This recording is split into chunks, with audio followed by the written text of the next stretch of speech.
नमस्कार, मैं हूं प्राची अधिकारी बंधुओं। आज मैं बात करूंगी रबिया हत्याकांड के बारे में।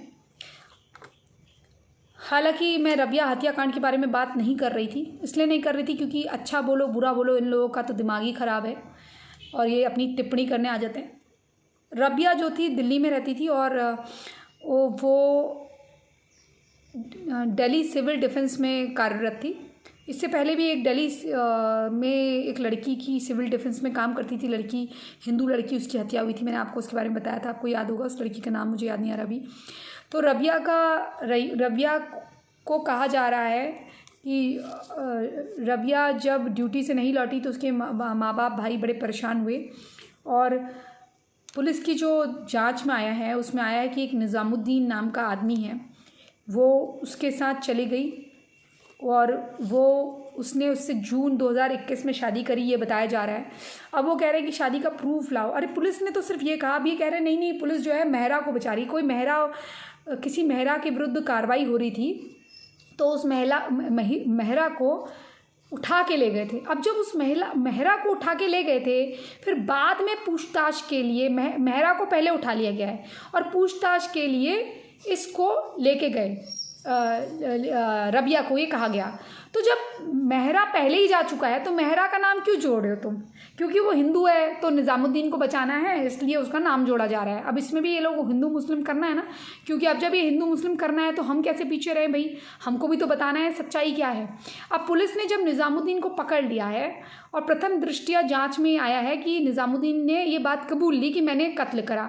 अब जब कातिल मुसलमान है और उसने कत्ल का एक्सेप्ट कर लिया है तो कह रहे नहीं, क्योंकि अब इनको क्या चाहिए होगा, 1-8 करोड़ रुपया चाहिए होगा। जैसे वो अखलाक के टाइम पे चाहिए था 1-8 करोड़ रुपया। जब अखलाक ने कहा, इन्होंने कहा नहीं उसने तो गाय का मीट खिलाया नहीं। जब 1-8 करोड़ रुपया ले लिया, फ्लैट ले लिया और बाद में जांच में आ गया, सरकार भी बदल गई बाद में, जांच में आ गया कि वो तो गाय का मीट था, उसने धोखे से खिलाया था। उसी चक्कर में लड़ाई हुई थी जिसमें उसकी मृत्यु हो गई लड़ाई झगड़े में। और जब वो भाई किसी को जब गाय की पूजा करता है और वहाँ खिलाएगा तो लोग मारेंगे तो मरेगा ही ना, वो भीड़ मारेगी। तो उसमें भी हिंदू लड़कों की ज़िंदगी खराब हुई और उसको 1-8 करोड़ भी मिल गया। और जब जांच में बात आ गई, उन्होंने कहा कि नहीं हमने तो खिलाया नहीं। जब आ गई जांच कि वो गाय का ही बछड़ा था, जिसको खिलाया गया था, तब भी उन्होंने वापस नहीं करा, जबकि ये था कि जिस वजह से उसको दिया गया था उसे वापस लेना चाहिए था। ऐसे ही यहाँ पर रबिया का कांड जो हुआ है, रबिया का कांड देखिए बहुत बुरा हुआ है, लड़की के साथ हुआ बहुत बुरा है।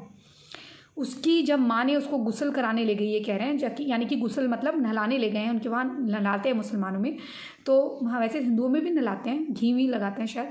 तो जब इसको नहलाने लगी तो एक छाती गायब थी, उसके अंदरूनी पार्ट में, यानी कि उसकी योनि और पीछे दोनों जगह, मलमूत्र के द्वार पे और योनि पे दोनों जगह उस पर चाकू के निशान हैं। अब आप सोचिए कितना भीषण तरीके से उसे मारा गया है। हालांकि किसी लड़की के साथ ऐसा नहीं होना चाहिए, ये मैं सोचती हूँ, लेकिन इनके वहाँ से ये किस्से जो है कोई पुराने तो है नहीं, ये सब मदरसों की देन है जो शिक्षा मिलती है इस तरह की। आप देखते हैं जितने ये तालिबान वगैरह में आतंकी हैं जो मार रहे हैं, इसी तरह से मारते हैं, उन लाशों से भी बलात्कार करते हैं। तो ये कौन सी चीज़ है, लाशों से भी दुष्कर्म होता है।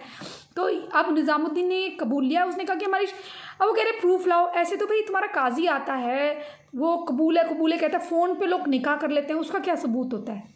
अब वो सबूत देगा जो भी देगा अपना, लेकिन निज़ामुद्दीन ने कबूल कर लिया, वरना तुम्हारे वहाँ तो उड़ता तीर कौन लेगा, तुम्हारे वहाँ तो लोग औरों को फंसा देते। अब ये क्या चाहते हैं मुसलमान एक्चुअली ये चाहते हैं कि ज़बरदस्ती किसी हिंदू को करा जाए। जैसे अब वो प्रियंका रेड्डी का हैदराबाद में जो कांड हुआ था, उसमें उस मुसलमान आरोपी ने उसको मार दिया। उसके बाद सब कुछ करने के बाद, उसके साथ सेक्स वगैरह करने के बाद, बलात्कार करने के बाद, ये कहा उन हिंदू लड़कों को, कहा तुम भी आओ। और वो लड़के शराब वराब पीने वाले थे, छोटे लड़के थे, नाबालिग थे, वो आ गए उसके कहने पर। उसने कहा तुम भी इंजॉय करो। उन लड़कों को इतना होश नहीं था, उन्होंने उससे ठिकाने लगवाया। उसके बाद उन्होंने पूछा बोरे में क्या है, उनका बोरे में कुछ नहीं है, क्योंकि वो जो सुन ही नहीं रहे थे क्या है। तो बोरे को पकड़ के इधर उधर ले जाना, आदान प्रदान करना, फंस गए वो भी। और फिर बाद में क्या हुआ, इंसाफ देना है इसलिए उन तीनों लड़कों को, तीनों हिंदुओं को उसके साथ गोली मारी, जबकि एक उस मुसलमान आदमी को गोली मार देते तो उतना ही काफ़ी था, क्योंकि उसी ने करा था। बाकियों को कानून के तहत उसकी मदद करने के लिए सज़ा होनी चाहिए थी, हालांकि वो होश में नहीं थे, वो सब शराब पिए हुए थे। तो ज़बरदस्ती पकड़ो, जब हिंदू का गलती हो ना हो उसको ज़बरदस्ती पकड़ो, तभी न्याय होता है। अगर एक मुसलमान है तो 4 हिंदुओं को पकड़ा जाए तो फिर क्या है, फिर मुसलमान को सज़ा दो, कोई बात नहीं। तो यही चीज़ ये लोग यहाँ कर रहे हैं। निज़ामुद्दीन ने यहाँ कत्ल करा है और ये कहा जा रहा है कि भाई हाँ, जो उसने कत्ल करा है वो एक आदमी के बस का नहीं है, ये लोग कह रहे हैं। लेकिन मैं इस चीज़ को नहीं मानती। मैं इसलिए नहीं मानती क्योंकि एक आदमी कत्ल करके अपनी पत्नी को आराम से मार सकता है। जब कत्ल कर देगा तो उसकी छाती क्यों नहीं काट सकता वो?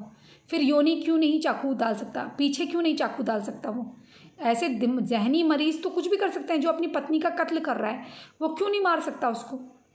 मारने के बाद उसमें जान थोड़ी ना है, उसके पीछे आगे चाकू कहीं भी मार सकता है, वो कितने भी चाकू मार सकता है।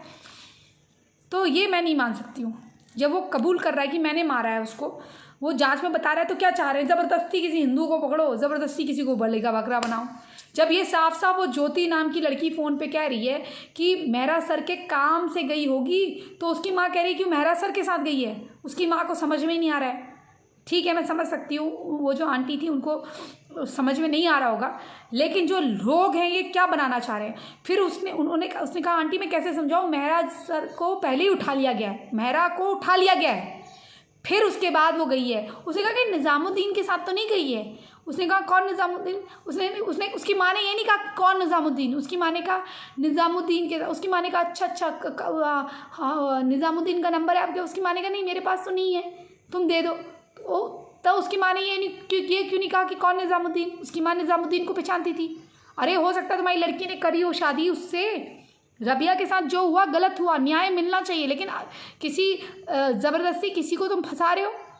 अरे जिसकी गलती हो वो कानून अपना काम करेगा। पुलिस काम करे तो मुसीबत, पुलिस ना काम करे तो मुसीबत। अब वो निज़ामुद्दीन को निकाला है तो नहीं क्योंकि वो हिंदू नहीं है, वो मुसलमान है इसलिए। भैया तुम बस कर दो। तुम्हारे लोगों को जितना फ़ायदा होता है हर चीज़ में, तुम सड़क में गिर जाओ तो तुम किसी हिंदू ने मार दिया, तुम्हें टक्कर जाओ तुम किसी से टक्कर मार लो। मुझे याद है एक गाड़ी लगा रहा था मेरा ड्राइवर, ज़बरदस्ती एक मुस्लिम लड़का पीछे से आ रहा है, ज़बरदस्ती। मैं बैंक के लिए उतरी, वो ड्राइवर रो रहा है, मुझसे कह रहा मैडम ज़बरदस्ती टूटी गाड़ी है उसकी। मैंने कहा चल पुलिस स्टेशन चल। पुलिस स्टेशन गया तो मैंने कहा देखो मैं कोई गंवार तो हूँ नहीं, मैं पैसा देती तुझे ज़रूर, लेकिन तेरी गाड़ी में जो चोट का निशान है ये पुराना है। मैंने बोला जांच करो चलो, तो डर गया, सॉरी सॉरी सॉरी सॉरी करने लग गया। तो ये इतना झूठ बोलते हैं दोस्तों, ये इतना झूठ बोलते हैं, मैं क्या बताऊं।